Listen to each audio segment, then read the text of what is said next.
I've been thrilled with my experience in AEW, and I honestly can't say enough good things about it.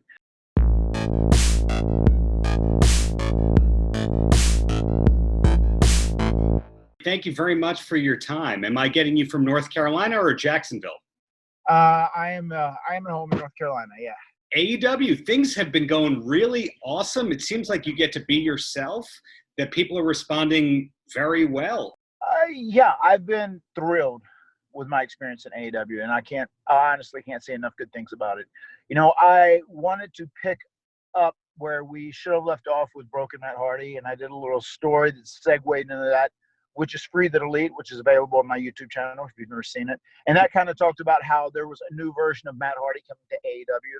And then once I started, I mean, from the jump, my plan was to do different versions of my personas throughout time as the multifarious Matt Hardy. And then ultimately my goal is to lead that into one thing, something new, kind of like put all that together into one new entity and kind of like have that be the next persona I really want to get over and run with.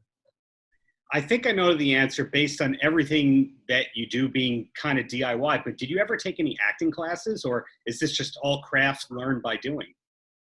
No, I mean, it's, you know, we're pro wrestlers, and pro wrestlers aren't the greatest actors because, like, we're athletes, and whenever we perform and we entertain, we're kind of over the top. That is like what we are taught to do from day one, especially in the ring when you're playing to the person in the furthest row in the building.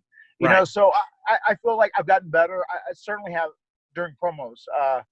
When I first started doing promos, I mean, I was just a very Southern kid with a really strong Southern accent, and just gaining confidence and becoming more educated and traveling the world and just really studying my craft and learning what works in the context of a certain story, just depending on what your character is, if it's serious or if it's like fantastical, or, you know, I have a different promo for every different persona now in so many ways.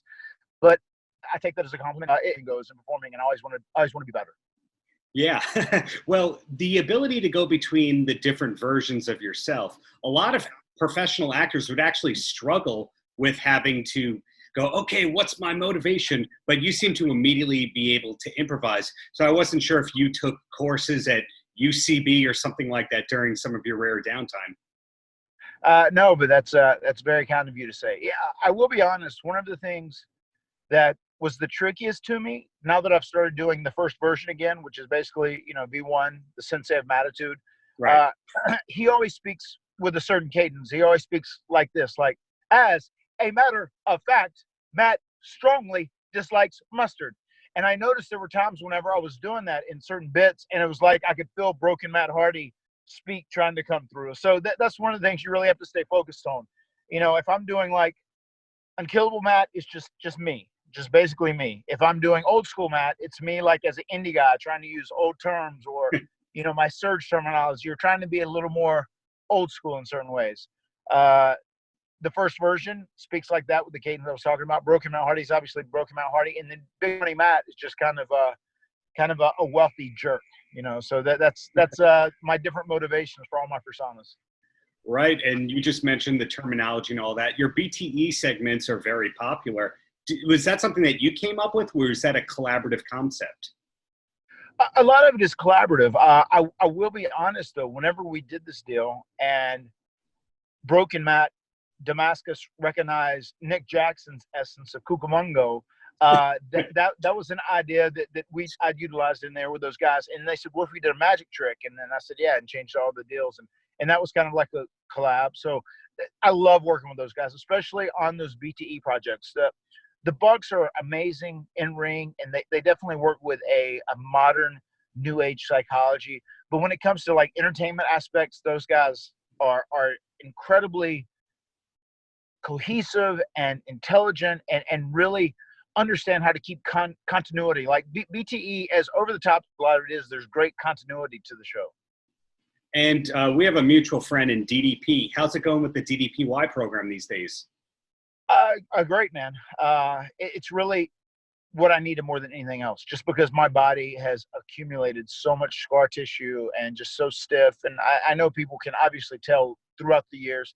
And I didn't do myself any favors for the first 15 years of my career doing leg drops off the top for Right. 7, 8, and then off the second, night after night after night after night. So I'm just trying to break up that scar tissue, trying to regain flexibility. And I can feel a change. It's been 2.5 weeks or so. And like my wife has been doing it with me, and she seems to enjoy it because it's very fast moving.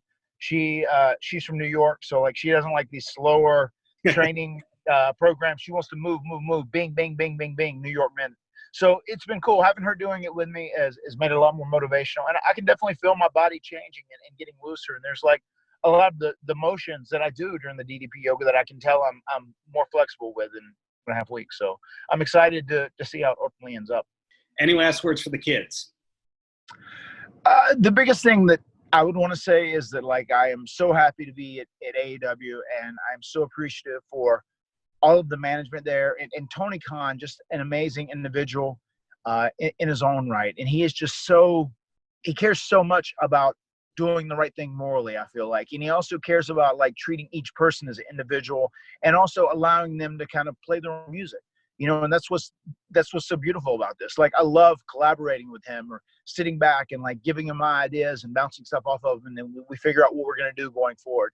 And it's really important because the industry needs a place like AEW now more than ever. And if you haven't checked out All Elite Wrestling yet, please do. And I promise you'll end up becoming a fan because it's great. And I know we're going to look back at this era where we're doing these empty arena matches and just having some of the roster and different people from production and whatnot in the crowd. And this is amazing. The content that we're creating during this period is absolutely amazing. When we eventually get crowds back, we're going to look back at this period and go, oh my God, that was incredible that we were able to pull that off. And even me, like, I wrestled at the first AEW, or I debuted at the first AEW empty arena match. So I haven't even been in front of a genuine AEW crowd. So I'm very excited for that day to happen in the future. But AEW, Dynamite every Wednesday night, BTE every Monday. Make sure to check out those two things. They're definitely two of the most entertaining highlights of everyone's week.